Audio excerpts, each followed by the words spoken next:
এই আলাপটা করবো করবো করে করা হয় নাই, কিন্তু না কইরা থাকা গেল না। বাংলাদেশের সাথে আমেরিকার ট্যারিফ আলোচনা চলতেছে, মানে আমেরিকার বাজারে বাংলাদেশের পণ্য ঢুকতে হইলে সেটা গার্মেন্টস হোক, চামড়া হোক, যেটাই হোক, কত ট্যাক্স দেওয়া লাগবে। মানে আমেরিকা তার দেশে ঢোকা সব পণ্যের উপরে অতিরিক্ত ট্যাক্স বসাবে সব দেশে। আগে এই ট্যাক্স ছিল 0 বা 5%, সেইটার ট্যাক্স বা ট্যারিফ হয়ে যাবে 20% বা 30% বা তারও বেশি। এটা হুদাহুদি করে নাই, তারা কইতেছে এটা রিসিপ্রোকাল ট্যারিফ, মানে তুমি যেমন ট্যাক্স বসাও আমার পণ্যে, আমি তেমন ট্যাক্স বসাবো তোমার পণ্যে। মানে বাংলাদেশ যদি আমেরিকান পণ্যে 30% ট্যাক্স দেয় ধরে, তাহলে বাংলাদেশি পণ্য আমেরিকায় ঢোকার জন্য 30% ট্যাক্স দিতে হবে, নো হাঙ্কি পাঙ্কি। তো এই ট্যারিফ বসায় আমেরিকা থামে থাকে নাই, তারা আলাপ আলোচনা শুরু করছে দেশগুলোর সাথে। অনেক দেশ আলোচনা করে ট্যারিফ কমায়ও নিছে, শুল্ক কমায় নিছে আর কি। যারা কমায় নিছে তারা এমন কোন বাণিজ্য সুবিধা দিছে আমেরিকাকে যার জন্য ট্যারিফ কমাইতে পারছে। এটা একটা বার্গেনিং টুল আর কি, এটা দিয়ে বার্গেনিং করিচ্ছে আমেরিকা। বাংলাদেশের আলোচনা চলতেছে, এটা আগামী 31 তারিখের মধ্যে ফাইনাল হবে, মানে 2-1 দিনের মধ্যেই আর কি, যে বাংলাদেশ কত পাইতেছে ট্যাক্স বা ট্যারিফ। যদি বাংলাদেশ ট্যারিফ কমাইতে না পারে, তাইলে হাতে হ্যারিকেন ধরতে হবে, কলে এই শুল্ক কার্যকর হবে 1 আগস্ট থেকে। তবে আমেরিকান বাণিজ্য মন্ত্রী বলছে শুল্ক কার্যকর হইলেও আলোচনা চলবে। আমি এটা নিয়ে একটা ভিডিও করেছিলাম, আপনারা জানেন যে আমি ইকোনমিক্সের ছাত্র। এই শুল্ক দীর্ঘমেয়াদে আমেরিকান ইকোনমির ক্ষতি করবে, তবে স্বল্প মেয়াদে তা আমাদের ক্ষতি করবে, অবশ্যই করবে, যদি আমরা শুল্কের একটা ভালো রেট না পাই। যাই হোক, আমি ওই একাডেমিক আলোচনাতে যাব না। আমরা এই চুক্তির একটা বিশেষ দিক নিয়ে আলোচনা করব। কুটি এশিয়া ইন্ডিয়া গ্যাঞ্জাম করিচ্ছে, আর ইন্ডিয়ার গ্যাঞ্জাম করে লাভটা কি, এটা নিয়ে আলাপ করব। এটা হইতেছে গোপনীয়তার চুক্তি। মানে এই যে বাংলাদেশ আলোচনা করতেছে আমেরিকার সাথে, সে আলোচনার আগে একটা চুক্তি করেছে বাংলাদেশের সাথে, তার নাম গোপনীয়তার চুক্তি। এখন বাংলাদেশে হাউকা উঠেছে, কেন এই আলাপ গোপনে করতে হবে, কেন পাবলিক জানিতে পারিবে না, ইউনুস সরকার খুব খারাপ কাজ করিচ্ছে, তাই না? দেবপ্রিয় কইছে এই ধরনের গোপনীয়তা চুক্তি করছে বাংলাদেশ এই ট্যারিফের নেগোসিয়েশনের টাইমে, তার নজিরবিহীন, আগে কখনো এটা হয় নাই। দেখেন, কথা সত্য, মিছা কথা কয় নাই। তার সাথে এটাও সত্য যে এই একতরফা ভাবে সব দেশকে রিসিপ্রোকাল ট্যারিফ চাপাই দিয়া আলোচনা শুরু করা, এটাও আমেরিকা আগে কখনো করে নাই, এটাও নজিরবিহীন। এই গোপনীয়তার চুক্তি কি বাংলাদেশ একা করিছে আমেরিকার সাথে, নাকি সব দেশই করিছে? যারা আলোচনা করিচ্ছে সব দেশই করিছে, কিন্তু দেবপ্রিয় বাবুর দাবি সব দেশ করলেও বাংলাদেশ এই চুক্তি করতে পারবে না। তার মানে যে নেগোসিয়েশন আলাপ, এটা বাংলাদেশ করতেই পারবে না। তো আসেন একটু দেখি, আমি তো কইলাম, আপনারা বিশ্বাস করবেন কেন, আগে দেখি যে আসলে অন্যরা গোপনীয়তা চুক্তি করেছে কিনা। হ্যাঁ করেছে, আমরা ফিলিপাইনের সংবাদ মাধ্যমে দেখতে পারি, তারা বলতেছে আমরা এটা বিস্তারিত বলতে পারবো না, কারণ এনডিএ, মানে এটাই বলে গোপনীয়তার চুক্তি, নন ডিসক্লোজার এগ্রিমেন্ট, মানে যেটারে আমরা গোপনীয়তার চুক্তি বলতেছি সেটা সাইন করা আছে।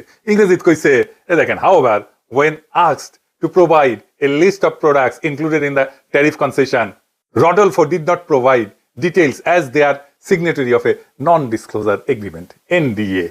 It is covered by an NDA while we are still negotiating. আচ্ছা, তার মানে এরা করিছে। থাইল্যান্ডে কি কইছে? Due to signing of a non-disclosure agreement, the Thai government is unable to disclose specific details of the ongoing negotiations. তার মানে এদের সাথেও করা হয়েছে। আচ্ছা, আর্জেন্টিনার সাথে কি করা হয়েছে? এদের সাথেও এনডিএ করা হয়েছে। দেখেন কইছে, the bilateral pact has been quietly in the works for 3 months under the signing of confidentiality agreement, NDA, that prevent negotiators from disclosing details. এমনকি ভিয়েতনামে জানাচ্ছে যে তারা বলতে রাজি হয়নি, কারণ এই যে তথ্যগুলো, সে তথ্যগুলো পাবলিক না। তার মানে আমরা বেশ কয়েকটা দেশের গোপনীয়তার চুক্তি দেখলাম, ওরা করতে পারবে কিন্তু আমরা করতে পারবো না। কি আবদার! যদি সবাই চুক্তি করে আর আমরা যদি এই চুক্তি না করি, তাহলে আমাদের সাথে নেগোসিয়েশন করবে আমেরিকা? বলেন তো। আমেরিকা তো বলবে তুমি কোন হরিদাস পাল আসছো যে তোমার সাথে গোপনীয়তার চুক্তি ছাড়া নেগোসিয়েশন করতে হবে আমাকে। আচ্ছা ধরেন এই এগ্রিমেন্ট ছাড়াই, গোপনীয়তার চুক্তি ছাড়াই আলাপ করলো বাংলাদেশের সাথে, স্পেশাল খাতির করলো আর কি আমেরিকা। তো যারা সাইন করেছে এই গোপনীয়তার চুক্তি, তারা এসে বলবে না যে আমার সাথে সাইন করলা এগ্রিমেন্ট, বাংলাদেশের সাথে করলা না কেন, বিষয়টা কি, পিতলা খাতির কেন? আমেরিকা কি জবাব দিবে? তারপরেও দেবপ্রিয়রা প্রশ্ন তুলতে পারে, কেন এটা জনগণ জানবে না? কি আর বলবো, এই দেবপ্রিয়রা 111 করলো। দেবপ্রিয় কিন্তু এই জেনেভায় পোস্টিং নিছিল 111 এর পরে, বেনিফিশিয়ারি ছিল। এই দেবপ্রিয় ট্রানজিট ট্রান্সশিপমেন্টের ওকালতি করেছে, আর এখন খুব নন ডিসক্লোজার এগ্রিমেন্ট করেছে। সিপি ব্যবহার করেছে বাণিজ্যের নামে গোপন চুক্তি মানবো না, ওরে আমার ওরে ওরে, এইগুলোর মাথাত খততলা গোবর দিলেও হইতো। যাই হোক, আলাপটা কি কইতেছে ওরা বুঝেছে, আসেন এটা একটু আমরা বুঝে দেখি।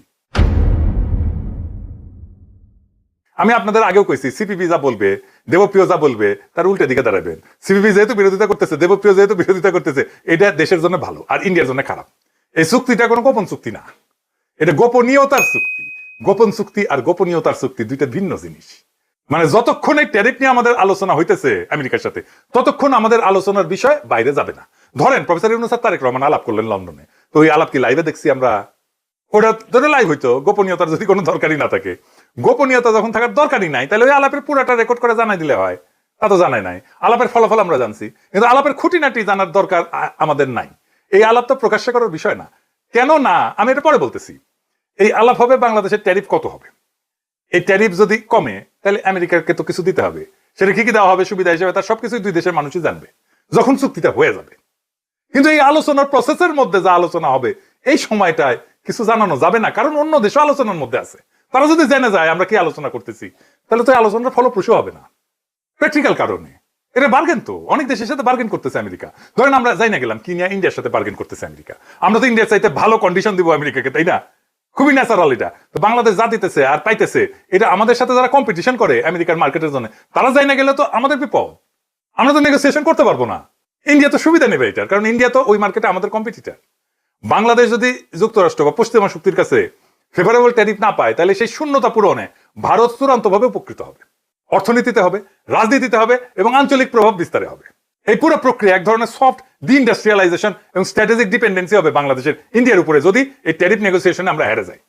বাংলাদেশকে পশ্চিমের বাজারে দুর্বল কইরা বাংলাদেশের অর্থনীতি ভারত নির্ভর করে তুলতে পারবে ইন্ডিয়া, যদি এই ট্যারিফ নেগোসিয়েশনে আমাদের চাইতে ইন্ডিয়া ভালো ট্যারিফ পায়।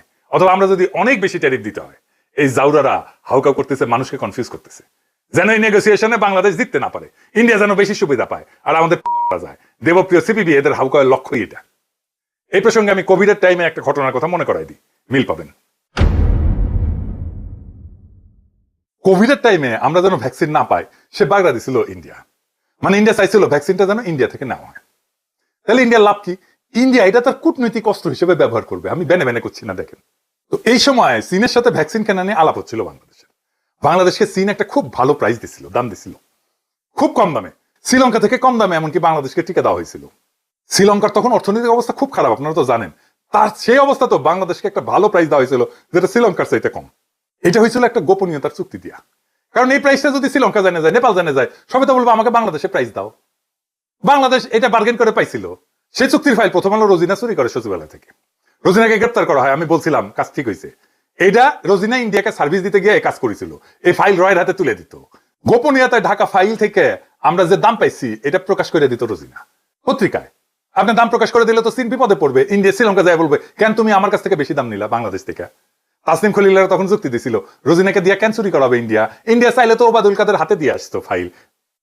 দেখেন এদের বুদ্ধি দেখেন। ফাইল পাওয়া নিয়ে তো কোনো ইস্যু নাই। ফাইল একটা কেন 10টা ফাইল দিয়ে আসতে পারে। ইস্যু হইতেছে মিডিয়া বাংলাদেশ যে দাম পাইছে সেটা প্রকাশ হওয়া। একমাত্র সেটা প্রকাশ হওয়া মাত্রই এই চুক্তি ভঙ্গের, গোপনীয়তার চুক্তি ভঙ্গের অভিযোগ চীন করতে পারে, এবং সেই অজুহাতে আমাদের ভ্যাকসিন দেওয়া বন্ধ করে দিতে পারে। রোজিনা ব্যর্থ হওয়ায় একজন ডেপুটি সচিব সেই দাম প্রকাশ করে দেয়, ফলে চীনা ভ্যাকসিন আসা বন্ধ হয়ে যায়। আমাদের 2 বা 3 গুণ দাম দিয়ে সেই ভ্যাকসিন কিনতে হয়। তাহলে এটা অনুসন্ধানী সাংবাদিকতা নাকি দেশের মানুষের? আমাদের যে বেশি টাকায় ভ্যাকসিন কিনতে হইলো, এটা কার জন্য? রোজিনার জন্য। তো বাংলাদেশকে যে অধিক টাকা গচ্চা দিয়ে ভ্যাকসিন কিনতে হইলো, সেটা আগে কি রোজিনার বাপ দিবে না ওর হাজবেন্ড দিবে? এটা কারে বুঝাইবেন? এই একই ঘটনা ঘটেছে ট্যারিফ নিয়ে আলোচনায়, গোপনীয়তার চুক্তি নিয়ে। আসেন এটা একটু বুঝে দেখি। দুনিয়ায় কোন দেশের মিডিয়ার কোন কুরকুরে এনে নেয়?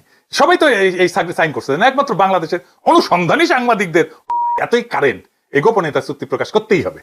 তো এটা নিয়ে কি হইল আসেন দেখি। এখানে সে একই রোজিনা কাণ্ড ঘটনা হইল। এনবিআর এর দ্বিতীয় সচিব মুকিদুল আলমকে দিয়া এই আলোচনার বিষয়াদি কচুক্ষেতি বাইর করিল। কচুক্ষেতি মানে কিন্তু ওয়াকারের বালক। বালক মানে জানেন তো, হ্যাঁ, যে দেয়, বুঝছে? র এর ডাইরেক্ট পেরোলে এই পদ বালক, সেইটা দিয়া বাংলা আউটলুকে নিউজ করাইলো। মুকিদুল ধরা খাইলো, চাকরি গেল। বাংলা আউটলুকের নিউজ ছড়াই নিলে কচুক্ষেতি নিজের পেজে ওই চুক্তির আলোচনা প্রকাশ করে দিল। দেখেন এর ফলে কি হইলো? বাংলাদেশের আলোচকেরা, নেগোসিয়েটরেরা মারাত্মক চাপে পড়লো। আলোচনার নেগোসিয়েশন আমরা পিছায় পড়লাম। ইন্ডিয়া আপার হ্যান্ড পাইলো। তাহলে বুঝেছেন তো কে কার সুবিধার জন্য এটা পাবলিক করা হয়েছিল? ওই বালক ওয়াকারের কেন এটা পাবলিক করলো? আপনারা তো জানেন বাংলাদেশ যদি ফেভারেবল ট্যারিফ না পায়, তাহলে ইন্ডিয়া লাভবান হবে, আর কেউ না। ইন্ডিয়াকে উপহার দিল ওয়াকারের বালক। এইবার সব বুঝেছেন তো, মিলিছে সব। বাংলাদেশের শিল্প, গার্মেন্ট, রপ্তানি আমেরিকার বাজারে সব ধ্বংস করে দেওয়ার কাজটা এই ওয়াকারের বালক করে দিল। যদি বাংলাদেশ ভালো ট্যারিফ না পায়, তার দায় একমাত্র এই বালকের। আপনারাই বলেন এটা প্রকাশ করে কি এমন হাতি ঘোড়া বজরা পানসি হয়েছে? কি অর্জন করছে বাংলাদেশ? কিছুই না। বাংলাদেশের জনগণ কি অর্জন করছে? কিচ্ছু না, হারাইছে। কিন্তু এইটা প্রকাশ করার জন্য এত কুরকুরানি কেন ওদের খোয়ায়? কুরকুরানি মোদির কুরকুরানি, ইন্ডিয়ার কুরকুরানি। কারণ মোদি কইছে শুধু ওয়াকার নামিও তোমার বালক বানাবো, আর ওই খুশিতে ম্যাচের দৌড়। তাহলে কি আমরা ফেভারেবল ট্যারিফ পাবো না আমেরিকার বাজারে? 2 দিন অপেক্ষা করেন, ভালো খবর পাবেন ইনশাআল্লাহ। ওয়াকারের বালক কাজটা খুব জটিল এবং কঠিন করে দিলেও এটা উত্তরানো গেছে। আমার কাছে যতটুকু খবর আছে, চুক্তির ডিটেলস দেশ বেশি জানতে পারবেন তাড়াতাড়ি। এই ট্যারিফ আলোচনা, এই গোপনীয়তার চুক্তি সবই কূটনৈতিক বাস্তবতা। এই বাস্তবতায় কার কি বক্তব্য, কে কি প্রকাশ করলো সেটা বড় কথা না। বড় কথা এই যে বাংলাদেশে কোন দালাল চক্র, কোন রোজিনা সিন্ডিকেট, অনুসন্ধানী সাংবাদিকতার নামে রয়ের দালাল, ওয়াকারের পাঁচাটা হাইব্রিড অনুসন্ধানী সাংবাদিকদের খেয়ালখুশির উপর চলে না। আমাদের রাষ্ট্র যদি সাহসিকতার সাথে ন্যায্য বার্গেন করে, যদি ঠিক সময় জিপ কামড়ে চুপ থাকে, তাহলে আমরা জিতবো। কারণ এই খেলা গলা ফাটানোর না, মাথা খাটানোর। আজকের দিনটায় আমরা শিখে গেলাম তথ্য চুরি করে নয়, কৌশল দিয়ে জয়লাভ করতে হয়। গোপন রাখাটা সবসময় চোরের চক্রান্ত না, কখনো কখনো তা হয় রাষ্ট্রীয় অস্ত্র।